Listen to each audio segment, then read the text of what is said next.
reading The Sage's Daughter, a tale from the Panchatantra. There was once a sage who lived in a quiet little valley.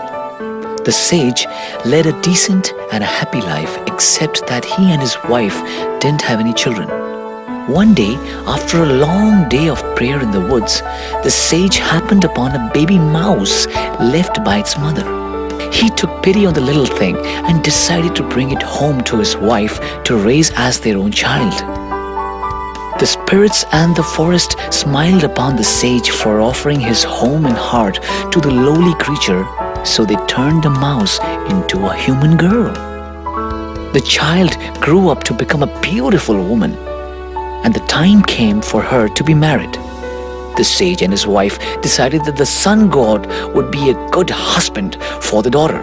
So they summoned him and asked him to marry the girl. The girl protested, saying, "Father, I cannot marry the sun god. He's too intense and will fry me like an egg." The sage was disappointed, but respected the wishes of his daughter. He then summoned the Lord of the Clouds, whose shade keeps people cool. He asked the Lord of the Clouds to marry his daughter, but she again refused. "I do not want to marry a person as foreboding as him. Who knows what he's capable of? At times he's docile, but at others he roars with the booming thunder that frightens me." Again the sage was disappointed, but he persevered and looked for another suitor. This time he summoned the river god, who is always consistent, in hopes of pleasing his daughter. She once again refused to marry him, saying that he would never be tied down to one place.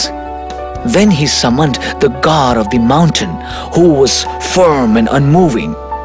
But like all the others, the daughter found fault with him, saying that he was too cold-hearted for her.